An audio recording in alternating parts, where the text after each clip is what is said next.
and my mother sat me down and she said, okay, let's talk about what you're going to major in. And she was a Chinese mother, so she said, how about doctor or lawyer? And then she said, or architect.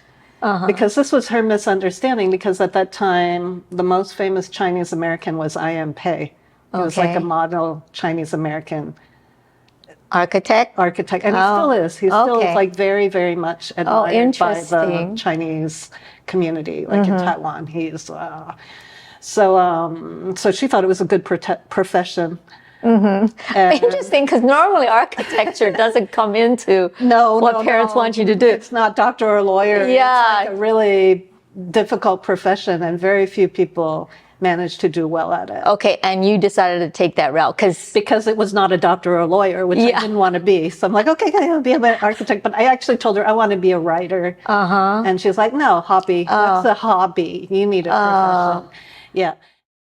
And I sat through a whole, 2-hour presentation, not understanding what that thing is that they were talking about that everybody had to pay attention to. Right. Yeah. So I was like kind of set up.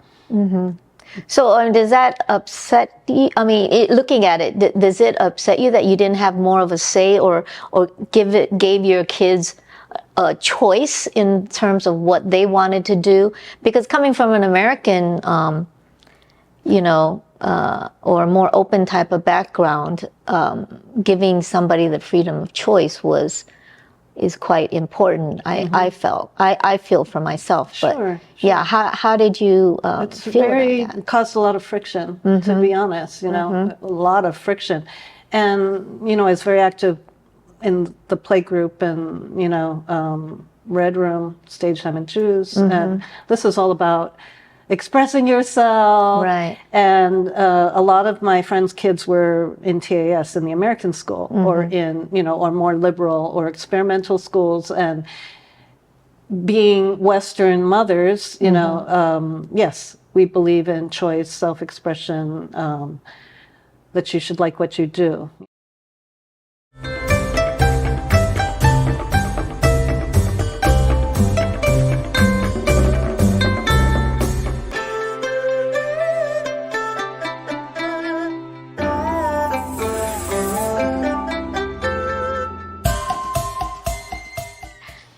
Hi, I'm Sharon Landon, and welcome to my show, Old Asian Lady. Today, my guest is Carol Yao. She is the principal and owner of an interior architect studio called Topia Design. She's a graduate of MIT and Harvard, and she's got 2 adult children now. I always forget because I've known them, when they were a lot younger. But anyway, Carol, thanks for coming in to talk to me today. Glad to be here. Okay. I just only like a couple of days ago, or last week anyway, found out that you were born in New Zealand. I don't know what it is. I didn't have it in my mind that you were born in New Zealand. So it kind of really shocked me. So how did that happen that you were in New Zealand? It was because of my father's career, basically. Okay. So my father was originally from mainland China, and he studied engineering. And because of the time that he graduated from engineering school in history, he ended up in Taiwan after the end of the Japanese War. Okay. Yeah. And then I actually, it's kind of funny because after we discussed this briefly, I started to think, why did my father move from Taiwan to New Zealand, which is where I was born? Yeah. And I don't really know. I know that he went there to teach, but the mystery to me is, I started to think, how did he learn his English to the point where he would go to New Zealand to be a lecturer? Yeah. So that I don't know. And because my father already passed away, I can't ask him. Oh. Yes, but it's because of his career that he went to New Zealand. Okay, so he was lecturing in New Zealand. Yes, he was teaching in the University of Canterbury. Oh, wow. Yes. Because it kind of reminds me a little bit about not asking your parents things that you think that you I mean, you don't think that you really want to know it, but it is interesting after a while, because I remember I just had a conversation not that long ago, a couple of months ago, with my mom, asking her about my adoption and all the things that happened before and after, because I was so young, I didn't remember. So your mom's not around that you can ask either? No. Okay. Oh, so that's just a mystery. A mystery. Forever. Yes, forever. So you were born in New Zealand, and it was weird because I was comparing the places, because you moved a lot when you were younger. Yeah. And I counted the places that you moved. You lived in 5 different countries by the time you're 16. Okay. Yeah. Yeah. So I was comparing to myself, and I'm like running a little bit behind you, because I lived in 4 till I was 16. But how did that go? I mean, in your younger days, I mean, moving different places and that, did it affect you in any way, or how did you feel about that? Okay, so first I want to explain, right, that the reason we moved so much was because of my father's work. Yes. So after New Zealand, he went to America to study his PhD, and at that point he already had 3 children. So he had started quite a bit late. So now when I think about it, that was quite a challenge for him. And then after he graduated, he started to work as an engineer, and he realized, partly also because he was probably 10 years older than his colleagues, that this was not going to work for him financially, economically. So he joined the World Health Organization, and that's why we started traveling. So we went to Pakistan. We were there the longest, for about 5 years, I believe, and then the Philippines and Malaysia, because usually the assignment is for 2 years. And Pakistan, like of all the countries that I lived in, Pakistan has the most, maybe because we were there for 5 years, but it has the strongest memories and the most positive memories for me, even though living there as an expat, and expat in Pakistan at that time is not like being an expat in Taipei in 2024. Right. This is it's really an underdeveloped country, and the school is very small, and the class size is probably like 13 kids, and it's very intimate. And actually, our school campus was a villa. It's just like a villa on grounds. Right. It's pretty incredible because we had, for example, our PE teacher was British, and she just decided that we were all going to have a stilt race. So there was a carpenter on site in this villa, which now that I think about it, this is absolutely incredible. Yeah. That we lived such a kind of special life. And she just had him make stilts, and we were like walking around on stilts. Everybody was, stilt walking all over this villa. And meanwhile, while we're living this, it's still a very low-tech life. It's still a very precious low-tech life. But, when we drove to school, the school was located on a street called Canal Street, and there would be children bathing in the canal water with water buffaloes, and the water is like muddy colored. Now at my age, I'm like, oh my God, parasites. But at that time, it was just part of the scenery. And I could see that there was poverty, but I didn't understand what poverty was because I was just a kid. And my parents, being Chinese, traditional Chinese, didn't really communicate with us. Also, a very strange thing about an interesting decision they made about our upbringing was that even though they spoke Chinese, they decided not to teach us Chinese. So there's always a distance between us because they're talking and we don't know what they're talking about. Oh, right. Yeah. Well, did your mom speak English, or only your dad had spoken? My mother spoke English, but not very well. Oh, yeah. Right. Wow. It's hard to imagine that. Well, you could communicate with your dad pretty well. Yeah, he spoke very well. Yeah. Okay. So and I guess my mother, she could speak English with us, but with an accent and not very good grammar and so forth. So, Yeah, that's interesting because like you said, there is a lot of Chinese parents that really want you or force you to learn Mandarin or learn Chinese during the school years and things like that. But your parents chose not to do that. And was there a reason that they ever gave you about that? My mother told me it was a conscious decision because I think when they left China, just by accident, you know, because of historical reasons, he didn't come over with Chiang Kai-shek.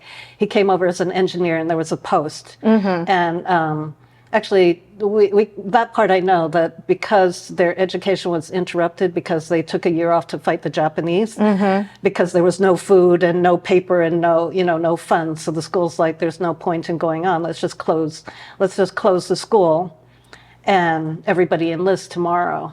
Oh. Yeah, and this I found out after my father passed away. I managed to find his classmates, and they're the ones that told me this story. Okay. And he said the classmates said they all dressed up in their uniforms and took a formal portrait. And then the next day they enlisted in the army.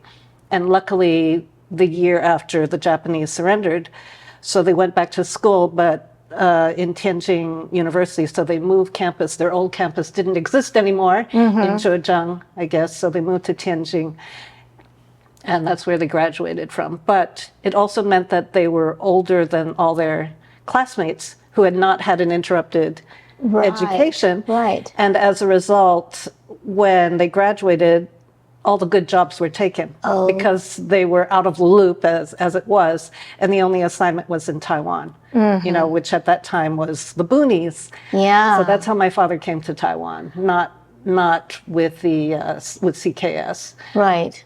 Oh, well, you know, hearing stories about that, because I often wonder about my real parents' background, because they're also from mainland China. Yeah. And they came over during the wartime and stuff like that.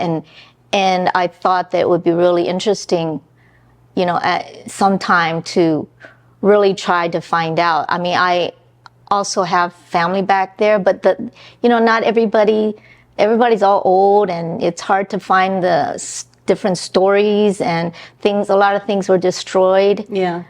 You know, during the China after the Mao Revolution and everything like that. So yeah, it would be really interesting to go back and discover your roots, or I mean, I don't know how far you delved into it aside from what you just told me, but yeah, not really, because maybe like my parents who decided they weren't going to teach us Chinese. Right. I just decided, well, that's a part of history.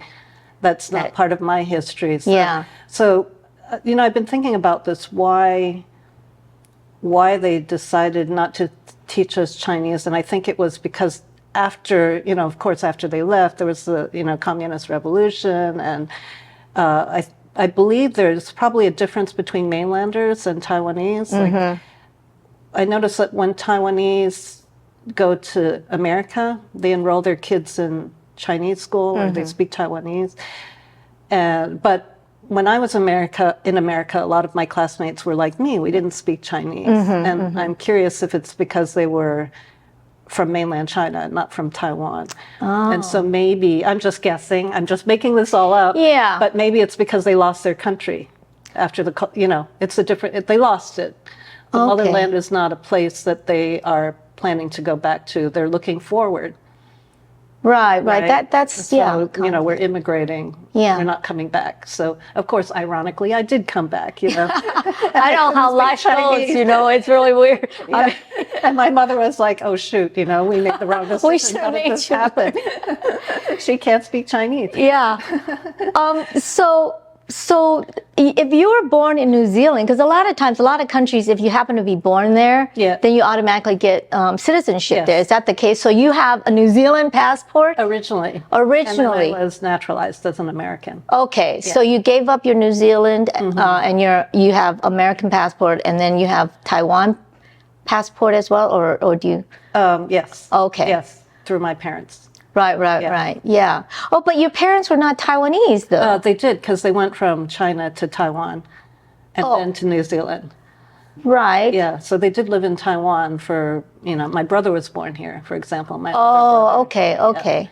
Yeah, it's just, hearing people's different stories and how complicated it might be. It's quite interesting, really. Yeah, that period was Yeah.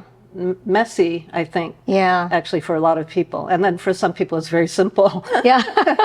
I think for the Taiwanese people, it's very simple. They just lived here and different people came and, took control. But for mainland Chinese Yeah, to come it was over and either stay and become a Waishenren Yeah. or, go on to America, Yeah. it's a different thing. Yeah, it was quite amazing what the teachers did for us. And then when we had to leave, not by choice, we left. My father's decision to leave was because the government had a coup. Oh, that was in Pakistan That or was one in of the other Pakistan. They locations? had a coup. And I remember we were driving in my father's Volkswagen Beetle. Because he was in the World Health Organization, he had a company car, which in Pakistan, a company car was a little Volkswagen Beetle with no frills whatsoever. That was my first car, a VW Bug. Really? But yours was probably more fancy. Ours probably had I don't even know if we had padding on our seats. I think really? we did. It was Wow. a tin can. It was a tin can. And there was a gear shift, right? And then there was just a thing to open the air vent and close it. That's it. That's all we had. And man. And it was blue. It was because it was a UNICEF car. too. Ours was sky blue with the UNICEF logo on the side. Okay. Oh. Yeah, yours probably didn't have a UNICEF logo. No, it didn't, but it was blue, but it was a little bit darker blue. But yeah, so there was a coup and you guys were driving and... Yeah, and then you couldn't go to school because there was barbed wire rolled across the street. man. Yeah, and this was a time, this is pre-internet. This is the prehistoric time, so we just drive there. Oh, there's barbed wire, drive back. And then phone calls, and the school said, well, school is closed because there's a coup. There's martial law. And then, after a few days, they said, okay, the roads will be open today so we can come in and get our homework. And then we have to go back home. Mm-hmm. And at that point, my father's like, okay, no, transfer. We're out of here. So we moved just like that. Yeah. Yeah, that makes sense. I mean, I can't imagine staying in a country if you have a choice. Yeah, but surprisingly, most of my classmates stayed. Oh, really? Yeah, my parents' reaction was more extreme, probably because, they'd gone through the Japanese War and so forth. Yeah, because your background makes they probably a had a big lower difference. threshold for, things being unsettled. And then after that, we went to the Philippines, which was a completely different world because that was under Marcos, which was very pro-American at the time. There was like a naval base and an Air Force base. And in fact, our international school played basketball with them, and there would be buses, and you would go to cheer for the basketball game, but it's actually because you wanted to go on the base and get Baskin-Robbins ice cream. And this was the only way you could go. To get on the base? Yeah, to get on as the base. a civilian. You had, your American coins, and you got to use American coins in the middle of the Philippines to buy American ice cream. Oh, interesting. Yeah. But it was very modern, and so it's kind of funny to think that at that time it was, compared to Pakistan, it was, it was like America. So what really was interesting to me when you're talking about that is because what the life that you led actually and the life I led in modern terms or whatever it's called, we were considered TCKs, right? Third culture kids. Right. And I find out that third cultural kids started when they're talking about Americans that worked and lived abroad in the 90s maybe, because it was first termed in the 1950s. Okay. And it meant the Americans going abroad. But by the 1990s, it was more mainstream, talking about kids that had lived most of their, so many of their informative years in a country that's outside their own country, right? So in terms of being a TCK, I didn't really know about it until I was already a grown up. And when I think back about my life and how I'm different or how I'm different than other kids who normally stayed in one country. I mean, for you, do you feel like that it's had a major impact on the way you think about things or how you do things, or look at things? I would say because it was most noticeable when I went to college in America, that most of my classmates were American. And I assume they were Middle American. I don't really know because I didn't know what Middle America was.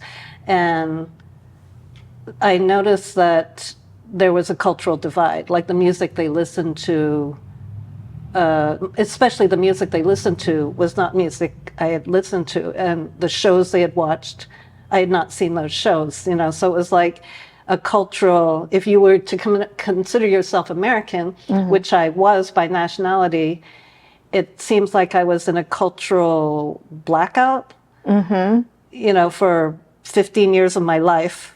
And then I go back. So I'm definitely not American, even though by nationality I'm American. And my education is an American education because I went to American schools, but not American. But, you know, as I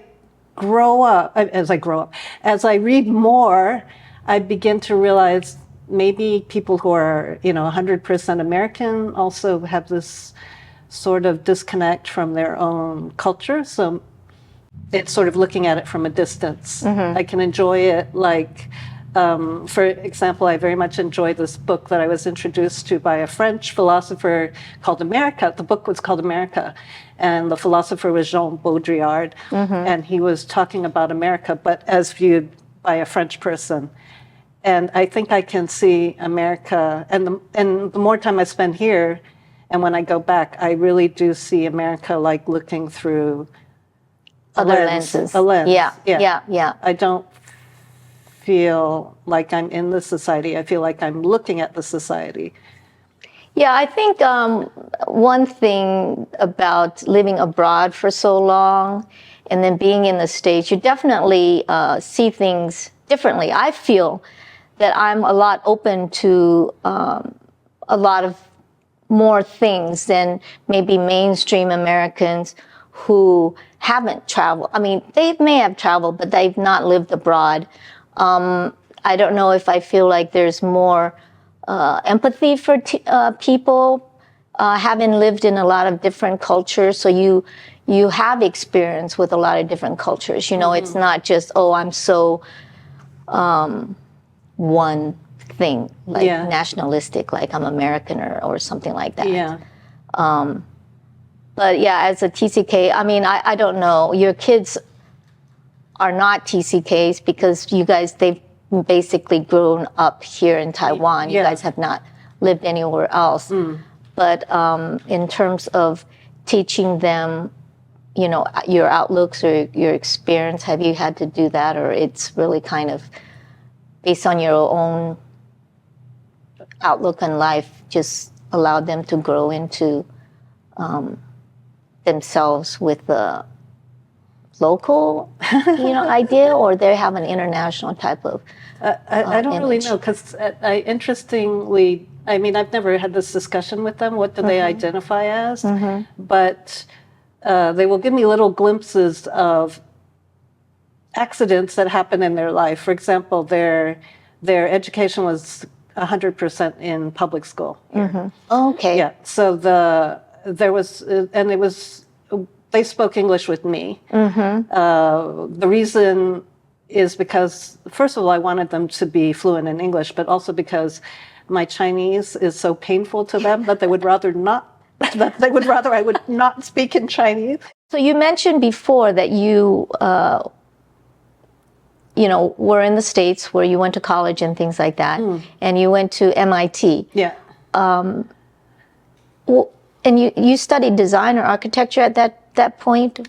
Yeah, MIT is they're very special. It's an institute of technology, and they're very special in that when you are admitted, you don't declare your major. You're just admitted to the Institute of Technology. And yeah, so that means you've got to take all the core classes with people who want to be physicists or biologists or chemists or whatever. And that was pretty traumatic. But it was also a good experience as well. this is something, as I told you, I'd gone to very small schools. The Philippines was larger, but like Malaysia was again, the class size was back to, 20 people or something. And most of the students in Malaysia were involved, their families were involved in Exxon. Okay. So that was a very weird mix of kids who thought they were Texans. If we talk about identity, these people thought they were Texans. In Malaysia. In Malaysia. So this is a tropical country where people are wearing cowboy hats and cowboy boots. And they have the can of tobacco. Can of tobacco. I thought you were going to say the holster. The skull in their back pocket. And they play football. Wait, are you talking about the locals or are you talking about the expats that are? The expats in the American in the school. Okay. Yeah. Oh, wow. Which is an interesting story in itself.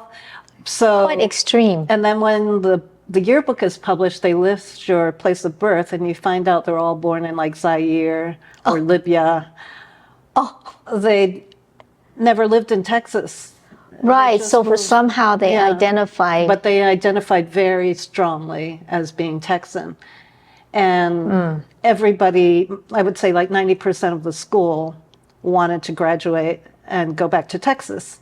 Really? So the best school you could possibly go to in that context was Texas A&M because they had a very good, famous football team. Yes, yes. I don't know if you know. Yeah, I do know. Yeah, so for me to go to MIT was just basically weird, Okay. But I went there. And so how did you choose your major? You did interior design. So my mother sat me down and she said, okay, let's talk about what you're going to major in. And she was a Chinese mother, so she said, how about doctor or lawyer? And then she said, or architect. Because this was her misunderstanding, because at that time, the most famous Chinese American was I.M. Pei. He was like a model Chinese American architect, and he still is. He still is like very, very much admired by the Chinese community, like in Taiwan. He's so she thought it was a good profession. Interesting, because normally architecture doesn't come into what parents want you to do. It's not doctor or lawyer. Yeah, it's like a really difficult profession, and very few people managed to do well at it. Okay, and you decided to take that route because it was not a doctor or a lawyer, which I didn't want to be. So I'm like, okay, I'll be an architect. But I actually told her I want to be a writer. And she's like, no, hobby. That's a hobby. You need a profession. Yeah.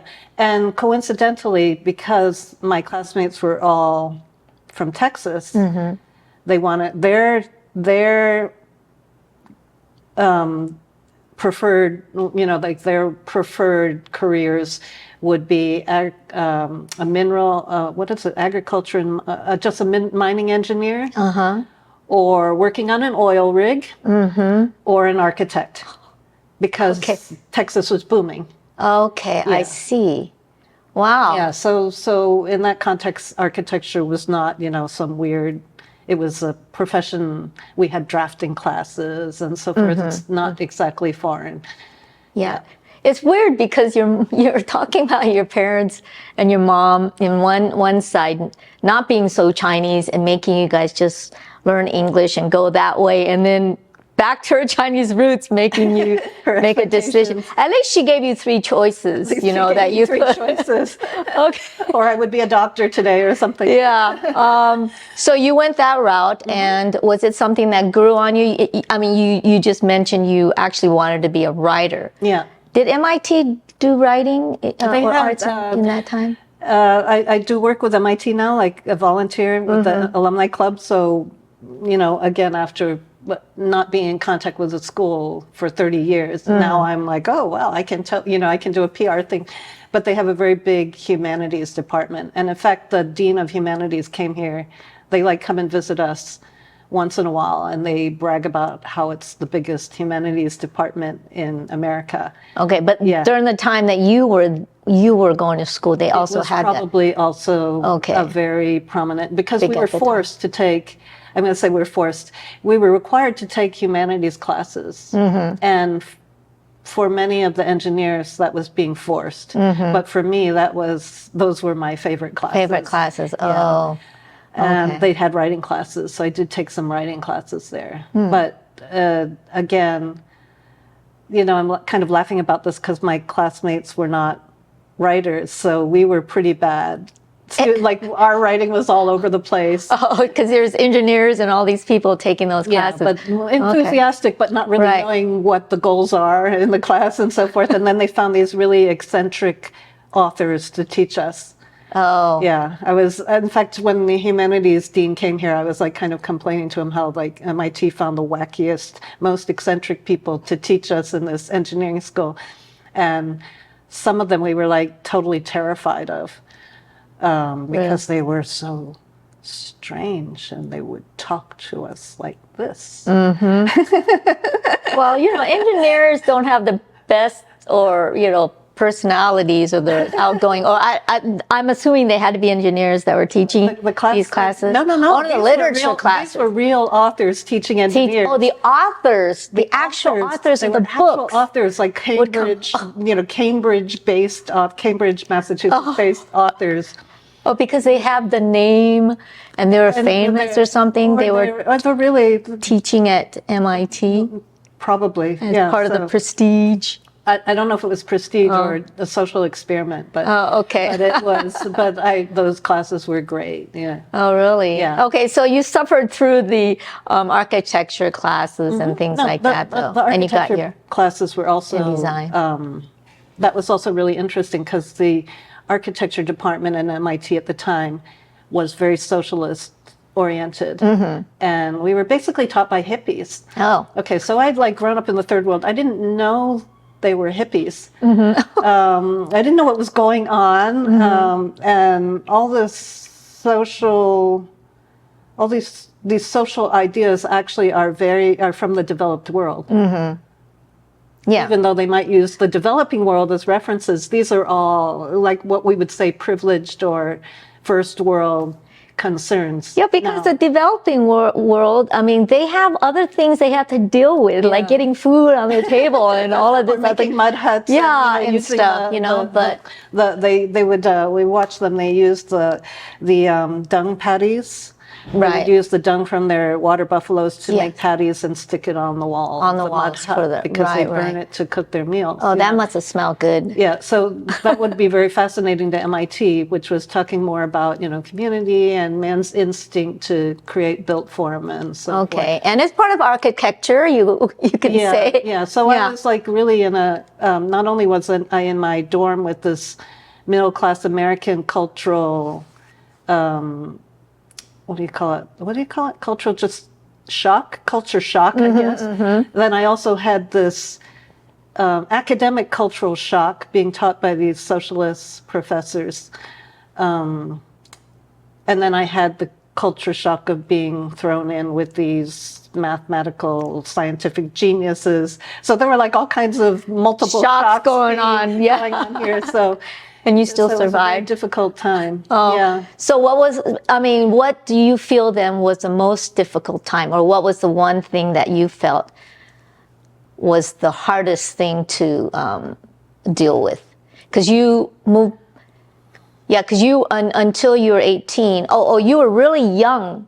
18, yeah. Which is but you had lived in the States at one point when you were really, really young. Very young. Yeah, and then at 18, you went to the college there. So I guess it was kind of just thrusting you while you're, you know, more of an adult or older that you can understand things, but thrusting you into that American culture. Which is what you did then. Yeah. Now I hear like the parents, they take the kids to school and they're very involved. That's what I heard. At that time, no, they just put you on a plane and you went, you know. Yeah. So what was the most difficult thing for you? I know there was a lot of cultural shock and things like that, but all of those things. All of those things impacted you. Yeah. Okay. And also MIT being an institution and where it was located, it's very developed now, but at the time it was really kind of on the side of an industrial area, an industrial wasteland. So, you know, it was quite isolated. But that was also good for me too, because if I'd gone to maybe a state college, Right. which was very, rah-rah football, like, Texas A&M, I might have had a worse time. At least at MIT, the people there already are kind of a fringe group of society. Yeah, so it was okay, but yeah, it was okay. Oh, interesting. So did architecture and design, I mean, it grew on you? I mean, you didn't want to take it, but it kind of grew on you by the time you graduated, or? Oh yeah. I mean, it was, yeah. I mean, I'm passionate about architecture now. Oh, okay. Interesting. Yeah. And I think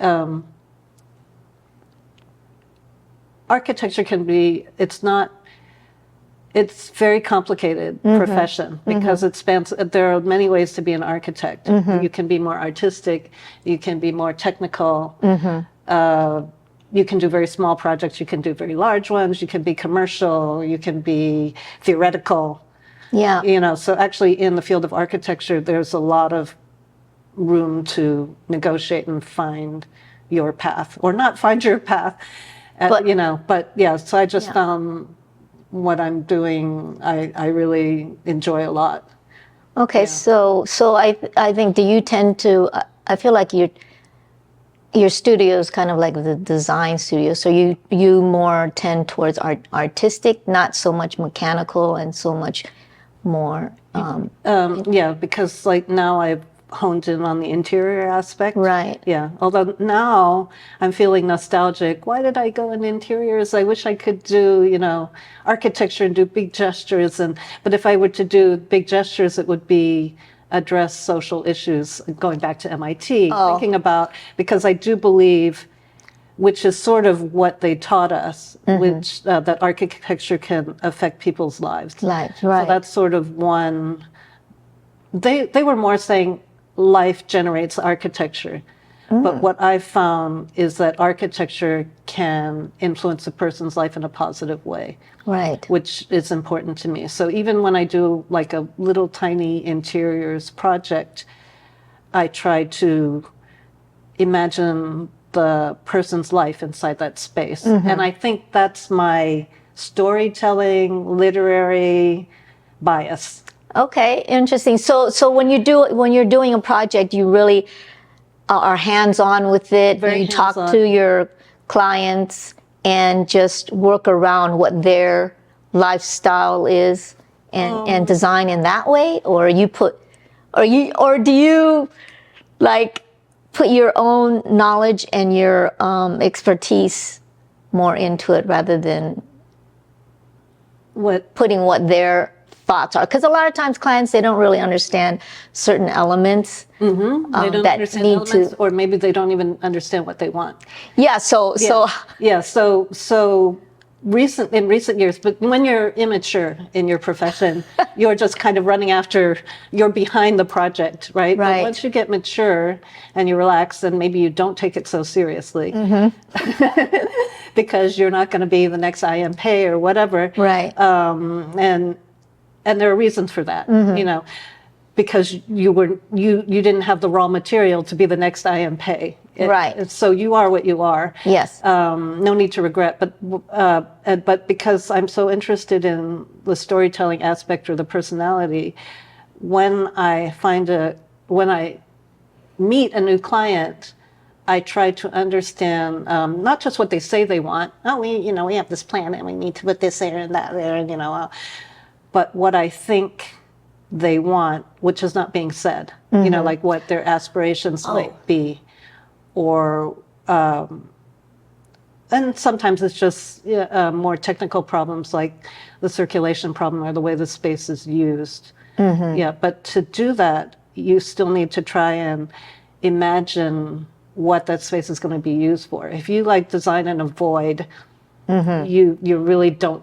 You're just making shapes and pictures and stuff. Right. Yeah. So did you work in the States then after you graduated from MIT? I worked for a year and then I went to Harvard Graduate School. Okay. Yeah. But I worked a bit. Yeah. Okay. And again, that was an interesting job. So why was it, what was interesting? Because I worked for, and I didn't realize it at the time because I was kind of dumb, you know, when I was young and not really into history, but that architect, again, he was a hippie, I didn't know it, in Cambridge, but he sort of started a movement, which was to take historical buildings and turn them into marketplaces, which you see. Oh. And it was about the life of the place. He would create a story of the place, but it was based on commercial use. Right. I think in Boston there's a big one now, right? Faneuil a lot Hall. of those. Yeah, I remember. Yeah. So that was his first project. Oh, interesting. Where he sort of demonstrated these ideas. And from there he went to New York South Street Seaport, and apparently he did it in Japan and China and whatever. So, but they were a very interesting, eccentric couple, Ben Thompson and his wife Jane. And it was kind of a big company, and you would hear about Ben and Jane, but you never saw Ben and Jane. You would just hear about them. They were upstairs. And then you would hear about the history of the company. Like they were very involved in Marimekko back then. Marimekko does these prints. There's actually a Marimekko store in Songshan. Okay. Which is interesting because I hadn't seen them. I didn't realize it still existed after 30 years. But it's like these big, colorful prints. And they talked about in the early days of Marimekko, how they hired Finnish models in mini skirts to like carry things, you know, around Harvard Square and this and that. Okay. Okay, so you were dumb and you didn't realize what a gem that you had working at the firm. Is that why? It was just all because, you know, having grown up and arrived in, I didn't know it was weird. I didn't understand. Everything was weird. Right. And I thought, okay, that's just normal. That's just the way it is. I didn't realize, oh, this is like a very interesting part of history. Yeah. Okay. Right? Because it's just one thing. And I want to tell you something else that was kind of funny in MIT. I had a couple of black friends. There weren't very many blacks in MIT, but I had a couple of friends. They would come and talk to me. Like people would come and talk to me. And I think it's because I didn't know there were races or racism. Because you never experienced it yourself abroad. No. At all. So I was like an empty slate. So I think when I look back on that, I think that's really wonderful. Like you said, you're more open and receptive. And I think I was just kind of very empty slate. I didn't go in, I didn't have any presumptions or assumptions, which I think is why they would come and talk to me and tell me things that maybe they wouldn't tell anybody else. Right. Did you yourself experience racism then? I mean, you didn't really know what it was, but... You could still feel it. So you did feel that, I mean, racism for yourself at that time too? Not racism against me, but you would be aware, especially Boston. You know, Boston is supposed to be an extremely segregated city. Yeah. But there were times when you would realize you were at a party and you were the only Asian, or there was another Asian. There were only two Asians in the party. Yeah. That might have happened to you. And you don't talk to the Asian. You stay on the other side of the room from the Asian. Oh, is that a conscious thing to you? Yeah. Yeah, because you're amongst... But, you know, when you were living abroad, when you were going to school and growing up, because Malaysia, you lived in the Philippines, you lived in... All the students were from everywhere. Right, so not necessarily Asian, so it's not like you're avoiding them, because at this party you did. At the party you did. So that's interesting. Yeah, in school you didn't. They were just like... this is an interesting question. Yeah, so you haven't really thought about it. You don't avoid. Maybe it's an unconscious type of but thing. You avoid the boys. Oh yeah, maybe. Right? Because you don't want so people it's to like, think, oh, you should go out with the Asian, because you're Which has one happened, yourself which or has something. happened to me. Right. Okay. People will say, will just assume two Asians should go out together. Right. I don't know if that's ever. So happened to you. Of course, there's always assumptions that people have, but so it's you deliberately didn't want to be part of that assumption. Yeah. So I didn't. So that's an unconscious thing, maybe. So actually, it's a kind of, I don't know what it is, a race kind of racism or a kind of It's hard to say because it's like, are we Asian and we're racist towards other Asians? Because that seems like it would be if you did avoided them at a party or something. Yeah, so I think when I went to graduate school in Harvard, that was the first time I really had Asian friends. Oh, interesting. Yeah. Yeah. Okay. And did you feel like you were different than them, or you were able to integrate with them because you're Asian, or it still was, kind of? It's interestingly, you're immediately comfortable with them.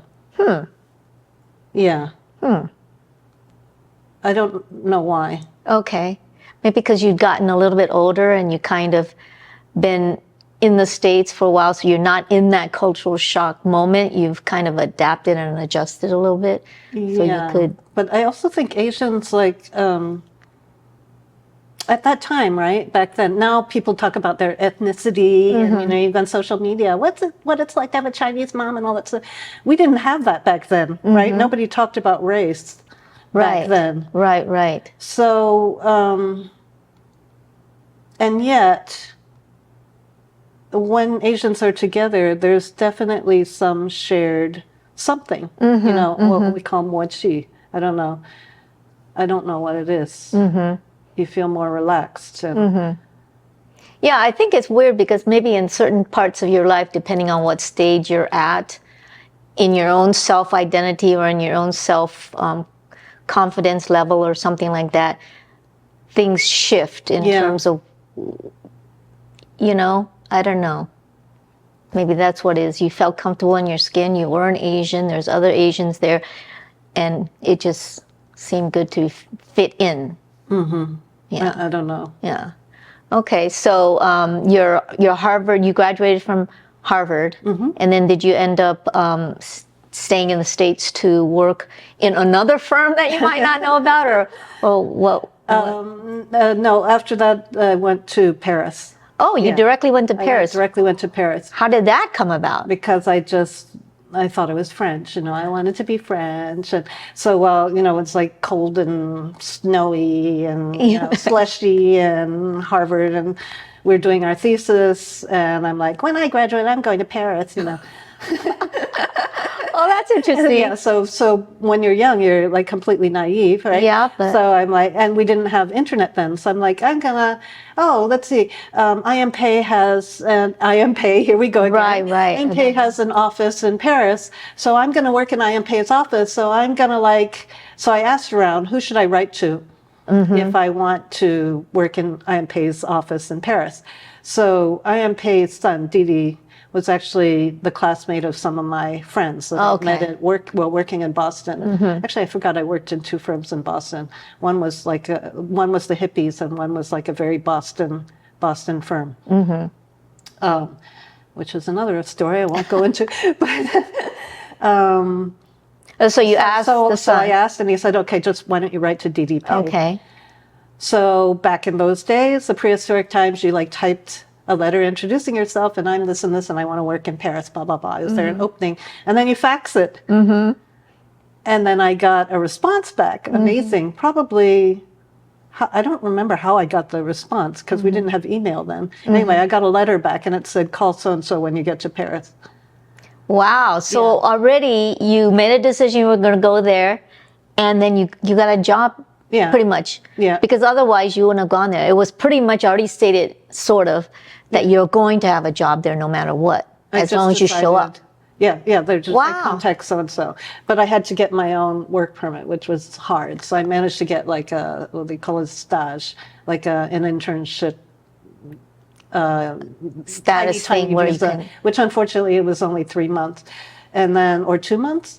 And a friend of mine who was working for, he was a programmer. He was a mathematician, computer scientist. So he was assigned to Paris with a free apartment. So of course it's like, you got to include me in your apartment, So he complained because he had to rent a huge apartment, not in the cool part of Paris, just so that, I could stay there for free. That was really nice. Oh, so he rented the apartment free because you were going to go... the apartment and let me stay there for free. Oh, okay. Yeah. Okay. So you went to Paris, and was it all that you you thought it was working for. Yeah. I was like working in the Louvre. I had an apartment, with those French doors. And, Wow, nice. We could see the Arc de Triomphe if you like leaned out the window like this. Yeah. Did you learn French? I learned French. I deliberately, because there was the American room. This was inside the Louvre because it was a construction office, and there was a French architect's room, and I deliberately sat. Actually, I think there wasn't room for me in the American room, so they put me in the French room. But I didn't mind because then I could practice French, and there were only two French people there. One was French, and one was Finnish French. And they would just like make fun of me all day because they were French, they were like kind of make fun of me, and that's how I learned my French. If your French accent is as bad as your Chinese accent, it was actually better. It was actually better because I actually studied French all the way through high school. And oh, really? I studied 5 years of French and then 2 years in college too. But if you were to speak, if you and I were to try to speak French, your French might be much better than well, it's been a long time. Yeah. But I went there in total immersion, and they were like, then you could smoke back then, and they were smoking and making fun of me, and then they were just like teasing me, and then one day I started to cry. Oh, and they're like, what happened? Oh, and we're teasing you because we like you. Don't cry. Okay, so then everything got better? Everything was fine. Okay, so you didn't have like a cultural shock situation in France compared to... No, not at all. Interesting. Not at all. Yeah. But the funny thing was that French, I had a very weird cultural revelation because the French greatly admire Chinese civilization because it's older than the European civilization. Right. And Europeans are much better, they're more culturally educated than Americans. Right. Because they don't, French, I always heard that they don't really like Americans. Americans are crass or something like that. Right. Yes. And Baudrillard would, going back to Baudrillard in America, Americans own an entire continent from shore to shore. Yeah. So they don't need to know about anybody else. Yeah. Right? But Europeans and other countries have to share continents with other people, so they need to know more languages or know more cultures and so forth. But anyway, both in Italy and France, people would, usually older gentlemen would come and talk to me because they wanted to talk to somebody from the Chinese civilization. Oh, interesting. And it wasn't easy for them to meet somebody. But did you know a lot about... No. I was a total banana. I couldn't speak Chinese. I didn't know anything about the Chinese civilization. So it became kind of ganga, very embarrassing for me. Because I didn't, they're like, oh, we admire your civilization. And they probably knew more about it than I did. Maybe they were trying to hit you up because you're an Asian, beautiful Asian girl, and it was just an excuse or something. I really think it was general interest, cultural respect. Right. So were they? Yeah. So you spent how long in France? I was there for about 2 years. In 2 years. Yeah. And then the reason I went to actually, after I worked in Pei's office and my little stage expired, I tried to go back to America to get a job. But I'd made a mistake because by the time I came back, again, being naive, I didn't realize the companies do their hiring at graduation time. So like if you graduate in June, they will do their interviewing and hiring, and they will fill up all their spots in June. So when I arrived in July, there was no spot. Oh, okay. Yeah, my friends really did try. I slept on my friend's apartment in New York, and people would try to get me interviews. And I got some interviews, but no offers because there was really there were no jobs. They were all filled. And I got one offer. This one guy, he was really great. He tried to introduce this job to me to do store build-outs for Estee Lauder, which means you would have had to drive across the country and, install things, or maybe not, I don't know. But I turned it down. Because, and it was, again, so naive. He was so nice to refer this job to me. And the woman called me, and she wanted me to take the job, but I just turned it down because, now I understand not being Chinese now that I'm Chinese, I didn't give him face, he really did a big favor for me, and I didn't give him face. But and the woman was shocked that I wouldn't take the job. Yeah, yeah. But I just thought, I graduated from Harvard. I want to do architecture. I don't want to do little, makeup stores and department stores. Yeah. It's understandable though, Yeah. in your way. But yeah, I mean, when we're young, we don't really think that deeply about stuff. Right. Right. Except, Yeah. I don't know, it might be different for Gen Z, or millennials. Yeah, and but definitely now, our time is we were still very pure and idealistic and uninformed, right? Mm-hmm. So then I went to Paris and I started to work, and that was very interesting too, Mm-hmm. but without a work permit. So I was basically an illegal worker in But Paris. then how come your It's okay to talk about it now. how come your firm didn't sponsor you? Because you're still working for Pay. I mean that. No. I didn't go back to Pay. They wouldn't do that. That's an American firm. So I okay. worked for a French architect, and then I worked for a couple of little tiny studios who. One guy tried to do my work permit, and then he realized it was just too much work, so he just complicated. let me go. Yeah. And then the other firm, I think they just paid me in cash. Wow. And then I went to work for, another firm for a longer time, but it was just kind of part-time. They would just like call me in when they were doing a competition and they needed somebody to do some overtime. Yeah, so we did a lot of that. So I just did this for like a year and a half. Yeah. Okay, so how'd you end up in Taiwan? Okay, so then I got called back less and less because the other thing I didn't mention was America went into a recession. So my classmates got jobs, but then right after that, America went into a recession. And What year was that? 1990. 1990s. Oh, okay. And it was kind of like it's kind of like a situation today. There was like an oil crisis, and the interest rates went up. It's very similar to the situation now. It's like now the situation is positive. At that time, it was negative. So then 2 years later, it became a world recession. So it caught up to France, and there was less and less work. So then at that point, Taiwan was booming. So my parents said, why don't you consider coming to Taiwan? Because my father was a consultant. He had come back to Taiwan too. Left Taiwan, came back to Taiwan to come as a consultant. And he said, Taiwan is booming, come over here. And it's true, it was booming then. It was its first big real estate boom. So you came back to Taiwan and you met your husband? Was it like right after or something? Or His father was an architect. His father and brother were architects, and I was working in his brother's office. Okay, so it was kind of a fix-up. Yeah, that's what I was going to ask you. Another very Asian type thing too. That was you're fixed up with the son. Fixed up. I didn't know I was fixed up. Oh, yeah, I was set up. You could say I was set up. Okay, you didn't know, but anyway. So you guys got married. Was it something that was pretty quick, or was it something that lasted for a long courtship type of thing? It was a long courtship. It was a long courtship.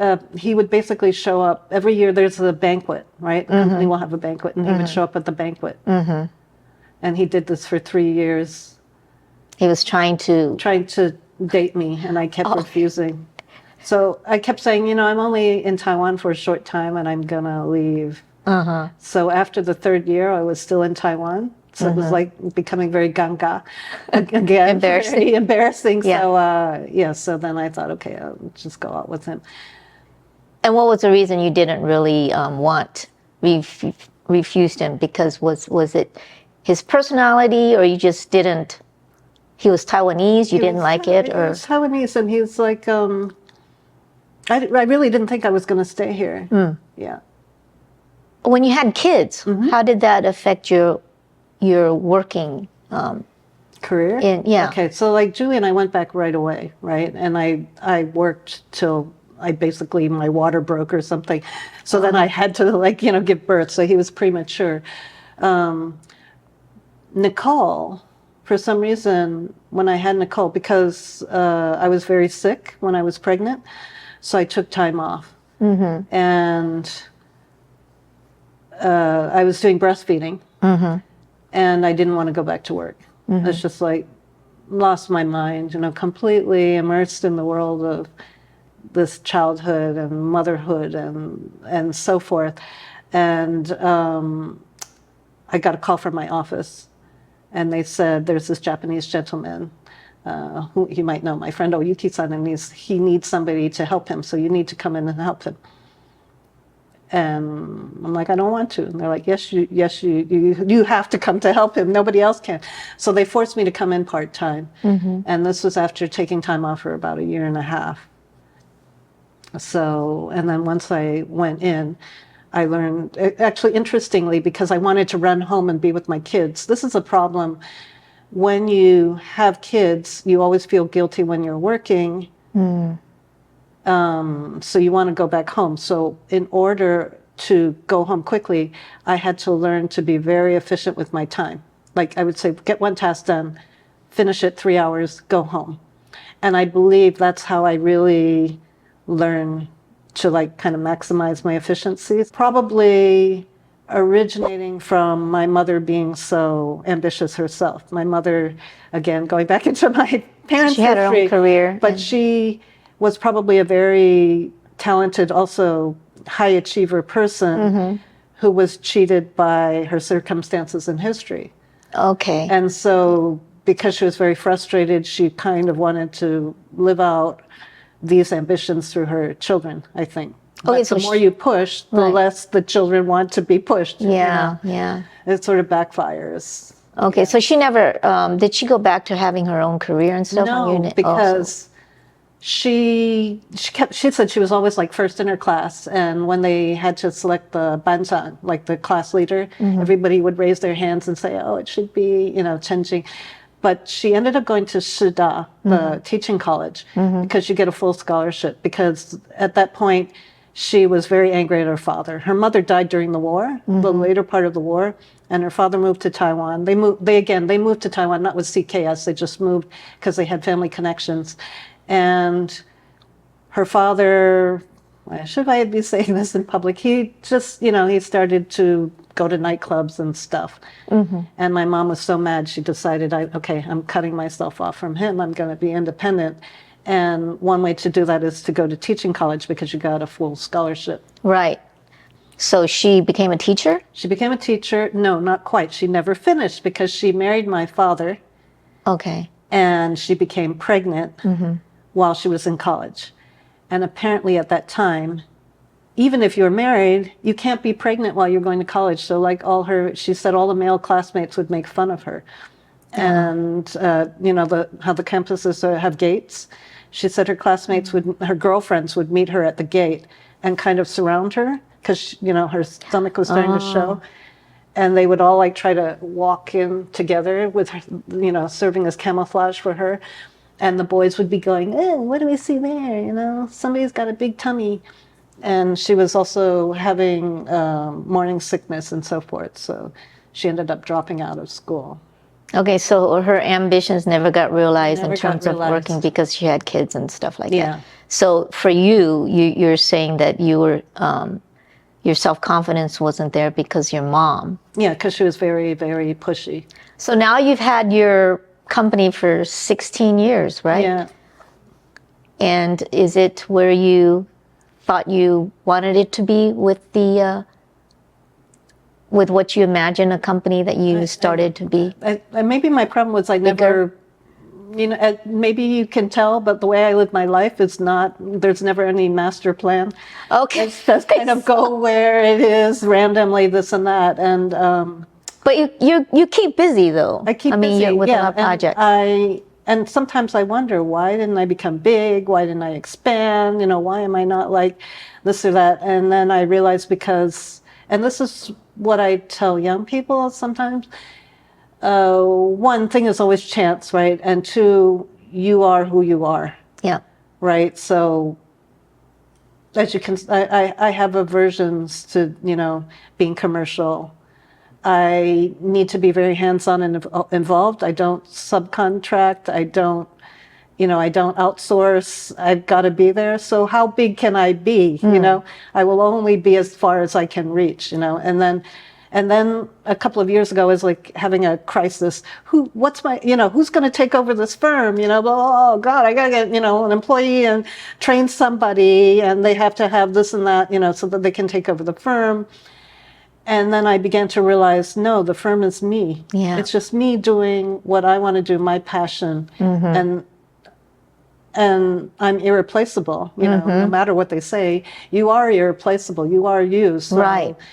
So then when I retire, when I've had enough and I just stop, that's fine, it will just end, and that's okay. It's just the part of my life's adventure.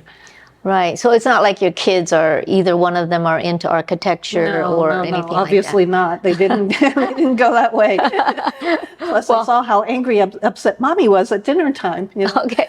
So they're both in medical school. Medical. Yeah. Okay. They Wesley got what he wanted. Daddy got what he wanted. Okay. So were they forced? I mean, they had a choice, like you had a choice. Yeah, your three choices that they you didn't have a choice. They didn't have a choice. Conversation. Oh, okay. Oh, yeah. Yeah. In Taiwan, it's quite different. You don't have that conversation. You just, everybody, and this is something I didn't understand. Everybody is aiming for that goal, right? It's the assumption. And I would go to the PTA meetings. We had 2 kids in the same school, and the PTA meeting is one day. So Wesley would go to the important one, and I would just be the surrogate that just like sits there to attend the other PTA meeting and sit there and not understand anything. And I really didn't understand anything because I didn't understand that in Taiwan, the ultimate goal is to get into medical school.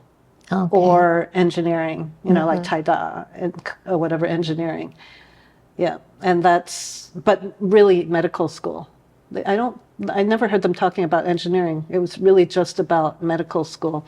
So at the PTA meetings, they'd be like, these are the hurdles you have to go through. These are the things you have to pay attention to, the scores and this and that, and these 3 subjects. I didn't even know what they were talking about, because they abbreviated it. And I sat through a whole, 2-hour presentation not understanding what that thing is that they were talking about that everybody had to pay attention to. Right. Yeah.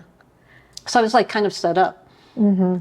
So does that upset you? I mean, looking at it, does it upset you that you didn't have more of a say or gave your kids a choice in terms of what they wanted to do? Because coming from an American, or more open type of background, giving somebody the freedom of choice is quite important. I feel for myself, but sure. Yeah, how did you feel about that? It caused a lot of friction, to be honest, a lot of friction. And, I was very active in the play group and, Red Room, Stage Time and Jews. And this is all about expressing yourself. Right. And a lot of my friends' kids were in TAS, in the American school, or in, or more liberal or experimental schools. And being Western mothers, yes, we believe in choice, self-expression, that you should like what you do, So we would have conversations, and like I sat in the PTA meeting, the very first one for Julian when we went to school, and he went to Yenping, which is a very traditional school, and his family picked that school. It's a private school. You have to get in by exam. You're screened by exam, but Julian's year, there was exam plus lottery. Oh. And he got in through lottery. Oh. But his was the last year. After that, it was purely you get in through exam. Because their ultimate goal is to get good scores. And in Taiwan, the high schools are ranked by how many kids they get into medical school every year. Really? That determines its ranking. So you see, it's like in the system completely, that your ultimate goal is to get into medical school. Right. And of course, there are a lot of kids who are not going to get into medical school. In fact, most probably won't get into medical school. And it was only later that I realized from looking at my local friends that there are other tracks. They just happen to be on that track. There are other choices. A lot of kids, my friends put their kids in vocational schools. They want to do hotel management or fashion design or something. So there are other choices. But in my husband's family, I didn't know there were other choices. You only had one choice. And in the school, everybody is focused towards that choice. And I remember before Julian went to the school, I had some questions. I wanted to know if they had any extracurricular subjects. So Wesley humored me and took me to school, and I went to talk to somebody, I have no idea. And I asked her, do you have extracurricular subjects? And she said, yeah, we have all that stuff, but that's not the point. Yeah. And then when I was upset, the feedback I would get from like Wesley's family or, people I talked to was the problem was me. I was not part of this culture. Right. And so I was the square peg trying to fit in the round hole. Right. Yeah. And then meanwhile, I would see my friends, who are either their children are half Chinese or, we're not even going to talk about 100% expat, right? They're going different routes. They have other routes, or more commonly, by the time they get to middle school, they go back home. Right. They leave. Yeah. They just don't want to be part of this. Yeah, this structure that they have, because it's quite it's very competitive. Yeah, and it's very, education system. Yeah, and you have to work at it. But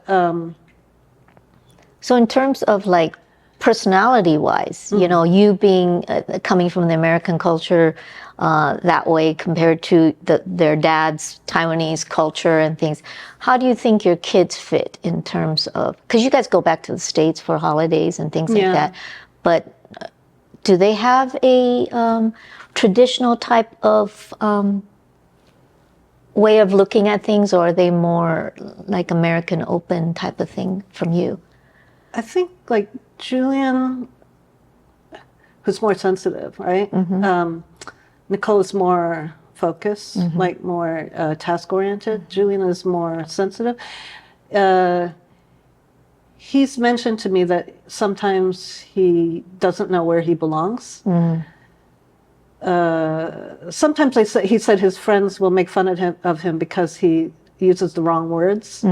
I don't know what it is, but like he might use like American translation, like translated in. I'm not really sure, but he says once in a while he will use the wrong word and they'll think it's funny. Is it speaking in Mandarin? In Mandarin. You mean? Yeah. Nicole, as far as I know, doesn't have that problem. She's never mentioned it.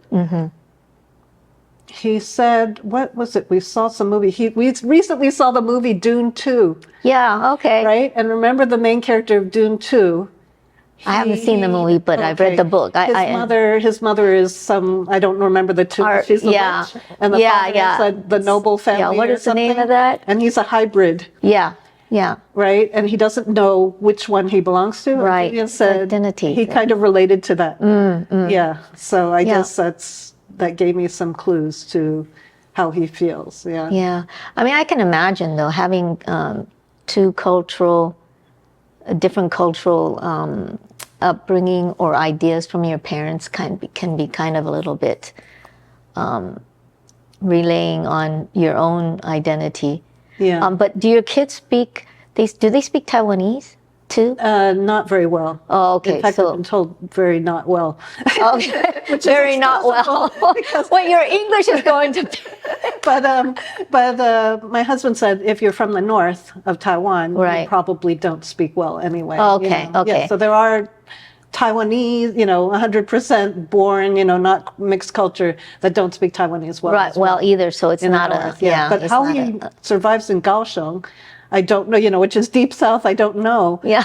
And well, maybe it forces him to learn because he has to be He doesn't talk about that. But okay. Meanwhile, Nicole, the different personality who's very goal-oriented, has started watching Taiwanese soap operas to improve her Taiwanese. Yeah, they're really different personalities. Yeah. I think that's a valid point to learn a language, because I feel like for me, I watch TV shows or shows in Mandarin so that I can improve. And I feel like it helps a lot. Probably. Yeah. So, all right. So, what's happening with you now in terms of any projects, or do you have anything coming up that's kind of exciting, or? Just the usual no, a couple of projects, for my office. Yeah, and then personally, I'm like, okay, my mom's not here, so I can write, Oh, so maybe I'll go back and try that, Right. if I'm just like, I really can't stand my clients anymore, and I don't want to do this anymore, and it's dumb, I could just quit and work on my writing.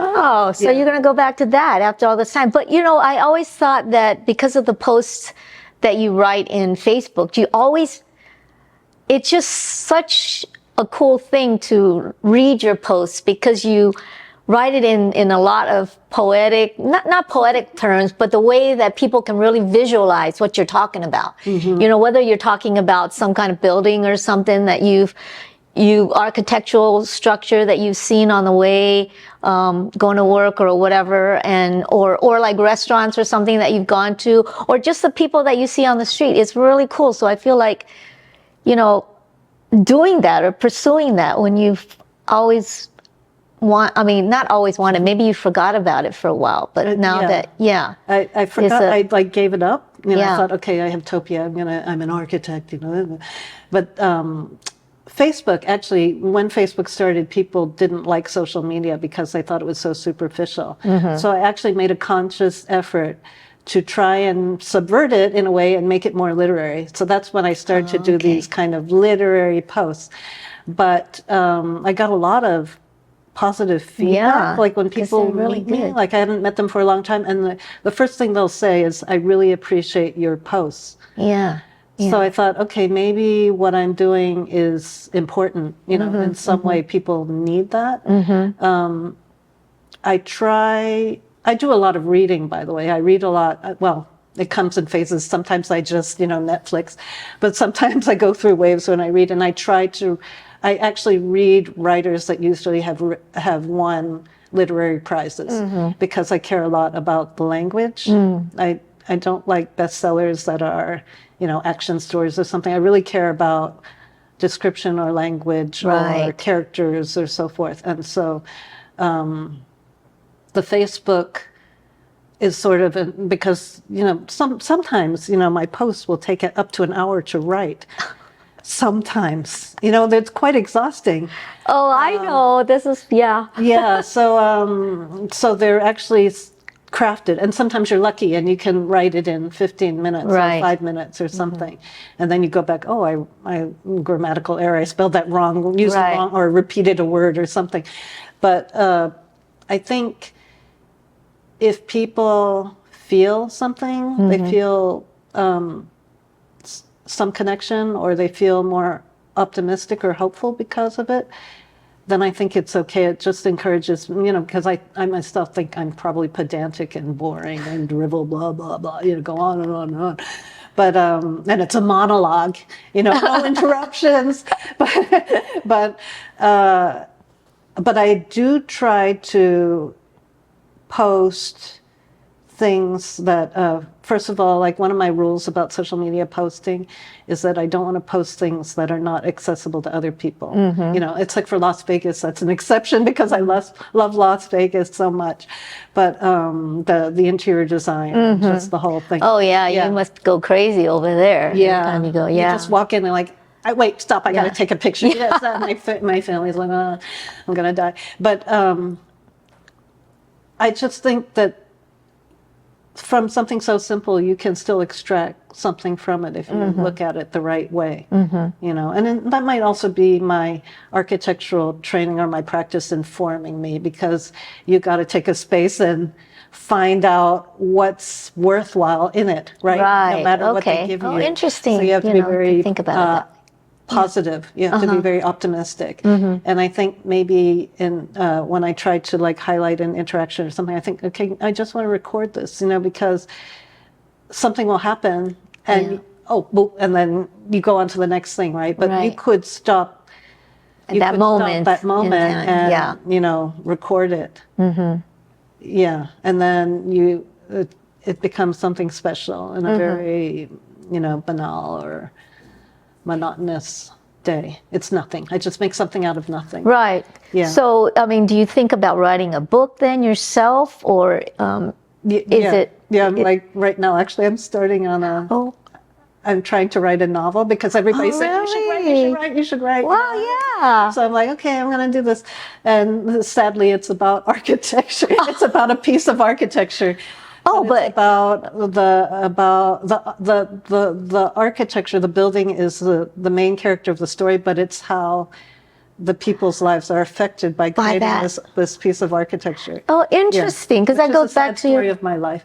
yeah, because no, it goes back to the story where you're saying about the social aspect of architecture and how it can improve people's lives. Yeah. Right, not the other way around. Yeah, or necessarily. if you're in the creative process, of it, Right. it could also destroy your life. Okay, well, oh, that's interesting. So you're writing a novel. Well, About this obsession with this. right. Yeah. So, but you've got the characters and things like that all sussed out. You know what's Yeah, going on. sort of know. Oh wow! Yeah. I can't wait to Just read have that. to write it. Well, if it's been years that you really had a passion for it, and you have been doing it through, like we were talking about your posts. So I think the normal progression of things is that you write this book and finish it. You don't need somebody to be kicking you to do it, do you? Yeah. I'll just kick myself. Yeah, that's good.